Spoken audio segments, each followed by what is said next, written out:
สวัสดีครับผมสบายดีทุกคนพี่น้องโอ้โหพี่น้องนี่คือจังหวัดหนึ่งของภาคอีสานน่าจะเป็นอุบลราชธานีนะทุกคนที่ประจับถ่ายแม่น้ำนี่นะ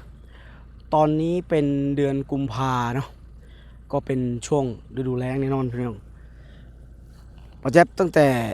เกิดได้ใหญ่มากกะเบิ่งโทรทัศน์เสพสื่อฝั่งไทยเนาะนะทีนี้ยินตลอดว่าภาคอีสานเป็นภาคที่แห้งแล้งนะทุรกันดารแต่ทุกคนมาเบิ่งคู่มือนี่มาเบิ่งคู่มือนี่เบิ่งแม่น้ำเดือนกุมภาพี่น้องปลายเดือนกุมภาเนี่ยกลางเดือนกุมภาเนี่ยพี่น้องเบิ่งนี่ฮะนี่ฮะโครงการแบบนี้มีอยู่ทั่วทุกที่ในประเทศไทยเนาะมันบ่งบอกถึงอย่างพี่น้องบ่งบอกถึงความใส่ใจของผู้บริหารความสามารถเนาะของเจ้าหน้าที่บ้านเมืองนี่นะที่มีส่วนเกี่ยวข้องในความรับผิดชอบในแต่ละเวียกงานในแต่ละด้านพี่น้องภาคอีสานปัจจุบันนี่โบแมนพื้นที่แห้งแล้งแล้วพี่น้องเขียวชอุ่มชุ่มชื้นเบิ่งนี่เบิ่งเอานี่คือประเทศไทยพี่น้องโอ้โห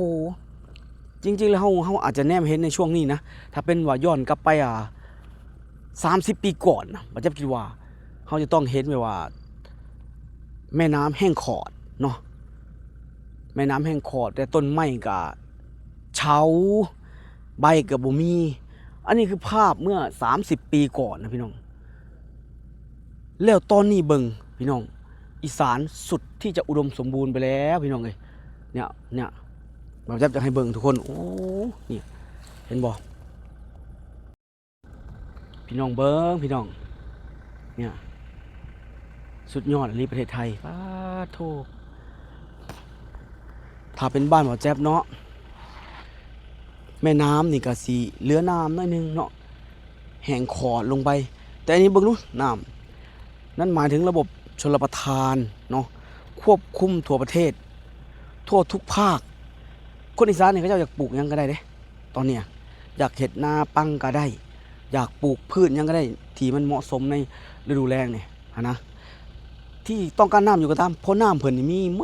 ดเนาะตอนนี้คือแบบว่าประเทศเพิ่นนี่การพัฒนานี่บ่ได้แค่ถนนหนทางได้ทุกคนพี่น้องบ่ได้แค่แบบว่าในตัวเมืองหรือว่าในพื้นที่ที่อุดมสมบูรณ์เท่านั้นนะทุกพื้นที่ถูกเฮ็ดให้อุดมสมบูรณ์ไปหมดแล้วฮะเนี่ยบ่แม่นว่าประเทศหนึ่งจะอุดมสมบูรณ์ด้วยทรัพยากรธรรมชาติอย่างเดียวบ่แม่นเด้จะต้องเกิดขึ้นจากความคิดมันสมองของคนในชาตินั้นพร้อมเนาะเกี่ยวข้องกับผู้บริหารพร้อมเกี่ยวข้องกับผู้ที่มีส่วนเกี่ยวข้องเนาะในการรับผิดชอบต่างๆอันนี้ก็น่าจะเกี่ยวกับเรื่องของกรมชลประทานหมดทรัพยากรน้ำหมดทุกคนอันนี้บ่แซ่บก็บ่ฮู้นะแต่ว่าที่ฮู้มันก็ทุกคนน้ำในแม่น้ำของเพิ่นคือทุกที่ที่มีห้วยมีน้ำเดี๋ยวนี้นะแทนที่ว่าสิเห็นน้ำแม่น้ำที่แห้งขอดเนาะแต่น้ำเต็มเต็มตลิ่งมึงทุกคนนะแบบนี้อยากเห็นยังก็ได้เนาะเกี่ยวกับเกษตรกรรมยังก็แล้วแต่เนาะอยากปลูกพืชยังก็ได้เพราะมีน้ำแล้วเนาะอันนี้มันคือความทั่วถึงของการดูแลการบริหารเนาะเพราะทุกที่มันเป็นพื้นดินแล้วทุกที่ก็มีแม่น้ำลำคลองเพิ่นก็ต้องมีวิธีของเพิ่นว่าสิเฮ็ดให้ได้ให้แต่ละพื้นที่มีน้ำใช้ไม่ขาดเนาะบ่แค่กินแค่ใช้เด้นะสามารถที่จะเอาไปใช้ในการปลูกพืชเนาะทำการเกษตรต่างๆแล้วนี่เนี่ยคือประเทศไทยเป้าพี่น้องเห็นแล้วก็ออนซอนนะดูอย่างโครงการนี่แล้วว่าจะให้เบิ่งโครงการเนี่ยว่าจะถ่ายไปแล้วเมื่อกี้เนาะเห็นบ่ทุกคนนี่อันนี้ก็สามารถที่จะเป็นพลังงานแสงอาทิตย์เนาะสามารถที่จะเพิ่นเอิ้นหยังดูดเอาน้ำเก็บกักเอาน้ำดูดเอาน้ำไปใส่เนาะในแต่ละพื้นที่แบบนี้บ้านเราแทบเป็นบ่เห็นเลยพี่น้องบ่เห็นบ่มีหั่นนะแล้วสิมาเห็นน้ำแบบนี้ในช่วงนี้นี่เนาะยากกันบ่แม่นแม่น้ำใหญ่อีหลีหรอระดับแม่น้ำโขงเนาะแม่น้ำโขงนี่ก็มันก็รวมกันเนาะทุกคนอ่าแม่น้ำเส้นไฟขนาดเส้นบางเฮียงยังเหือดแห้งนะ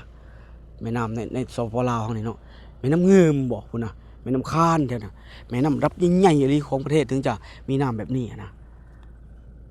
จังแม่น้ เซ่ต่างๆเนาะบ้านบ่แจ่มสิเป็นเอิ้นเซ่นะที่มันใหญ่ขึ้นไปกว่าห้วยนี่เอิ้นเซ่เนาะก็เซ่จำพรเนาะแต่บ้านบ่แจ่มก็เฮือนแห้งนะช่วงนี้ก็เริ่มขอลงไปแล้วนะเพราะยังบ่มีระบบชลประทานแบบนี้แต่ประเทศไทยเบิ่งโอ้โหนะพี่น้องโอ้ยต่อให้อยู่นอกอยู่ห่างไกลสักก็แล้วแต่เนาะความเจริญอันนี้สุดยอดเลยประเทศไทยว้าวจะบ่ฮู้จะพรรณนาเลยบ่ให้สะอ้อนกับสะอ้อนพี่น้องเนาะนี่คือประเทศเพิ่นบ้านเพิ่นเบิ่งความแห้งแล้งคุณเคยพูดถึงเมื่อ30กว่าปีที่แล้วตอนนี้ยังกล้าพูดอยู่ไหมว่าอีสานแห้งแล้งไม่แล้วครับพูดไม่ได้แล้วอะไม่รู้จะพูดยังไงดูเขียวชุ่มชื้นขนาดนี้นะแทนที่ว่าใบไม้เรื่องเริ่มแห้งเนาะทุกอย่างมันก็ไปตามฤดูกาลแต่บ่แม่นคนยังคงสมบูรณ์เหมือนเดิมนี่ทุกคนเราจะพาสภาพนี่พี่น้องบอกเราจะมาถ่ายครัวแห่งนี้สภาพแห่งนี้เนาะนี่พี่น้องอันนี้เขาจะเห็นว่า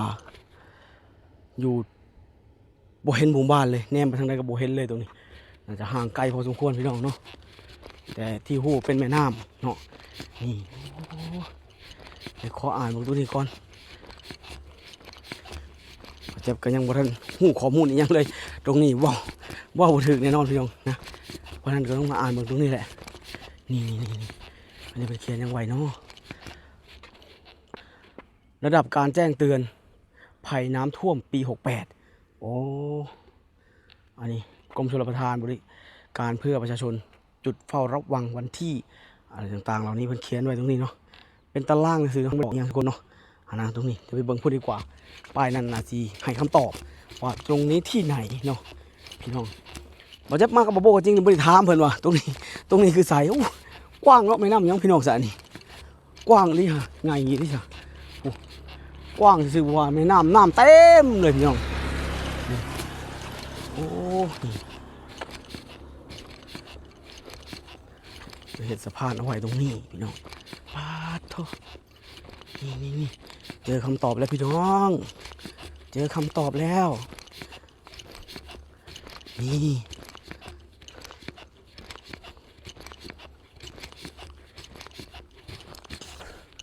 มาอ่านพร้อมกันเลยว่าจะสะกดได้ทุกตัวหรือบอนี่อย่าง FC